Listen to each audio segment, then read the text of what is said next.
Yan ang Pangulong Bongbong Marcos na ipakalat itong ating balita mga kababayan dahil itong National Food Authority talagang nakatutok po dito mga kababayan, lalo-lalo na sa biruin mo 100 plus na iba't ibang mga probinsya na kung saan ay inaayos po itong mga bodega para lamang maimbakan at doon pagbenta itong ating mga magsasaka mga kababayan ko. Pakinggan natin to para malaman natin. Ang maganda rito kasi, doon sa pagbabago na yon, kung ito man ay maaprubahan, yung ating mga magsasaka is mas lalong lalaki ang kita. Correct. Kasi instead na benta nila ng palay, pwede na silang magbenta sa NFA ng bigas. Correct. So, yun yung kainaman sa food security aspect.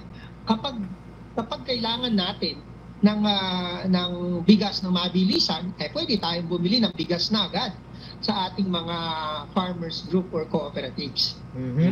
Admin, pagdating naman sa importation, sa kakulangan ng supply ng bigas, pati yung biglaang pagtaas ng presyo nito, ano po yung mga provisions na nakapaloob dun sa draft bill para matugunan ng mga issue na to?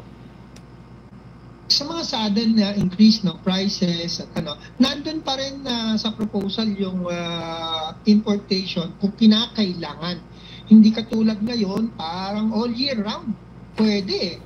So ito, lalo na sa panahon ng anihan, ito ay kokontrolin or hindi gagawin during harvest period. So that ang ating mga magsasaka ay hindi maapektuhan ng pagbaba ng presyo ng kanilang pinaghirapang palay. No? Correct. So yun yung isang doon, magandang provision doon sa draft bill. So ano po yung maitutulong na malaki nito sa pagsuporta, pati na din sa proteksyon ng magsasaka at syempre sa proteksyon ng consumer? At least dapat may batas na ganyan, no, na hindi pababain itong pagbili ng palay sa mga magsasaka. Floor price, diba? Sa kanilang palay. Naka-stable lang, halimbawa kung 17, 18, yung production cost talaga per region or province, magsaset ng mga floor prices, meaning hindi pwedeng bumaba doon ang presyo ng palay. Correct. No? Para at least sigurado na hindi malulugi yung ating mga magsasaka. Sana nga ma-approve ito. Pagdating naman sa mga consumers, yung NFA kapag naibigay na yung market intervention functions, makakapag-release kami sa merkado, at ang benta ng nirelease naming bigas sa merkado ay nakaset din yung presyo. Correct. Hindi ito yung tipong pag binili sa amin diba, ng galing, mga no? retailers. Mga kababayan, napakagaling sa panahon ni PBBM. Dahil nga mga kababayan, itong Food Authority mga kababayan, itong ay talagang tinututukan. Lalo-lalo na pagdating sa agriculture na talagang pagtulong ng ating gobyerno sa ating mga magsasaka na talagang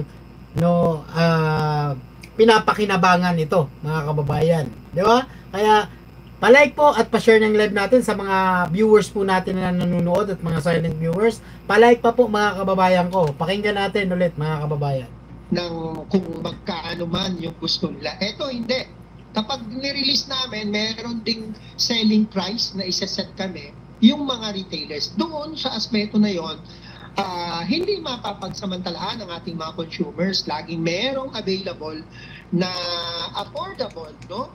na bigas mula sa National Food Authority. Yun. Admin, sakali pong pumasa yung panukala at maisabatas ito, paano po titiyakin ng NFA na magiging maayos yung pagpapatupad ng mandato nito? Yan ang pinakamaganda mga kababayan, kasi may panukala or batas dapat na itong ating pagbili ng palay sa mga magsasaka ay talagang dapat ito naka-stable. Halimbawa kung 20 pesos per palay, no? Or 17, 18, mga ganon, di ba? Depende yan sa bigas, di ba?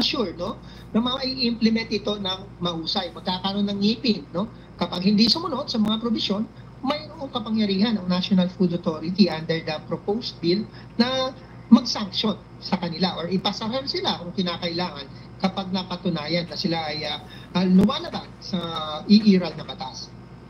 Sir, sa ibang usapin naman po, kumusta po yung pagbisita ninyo sa mga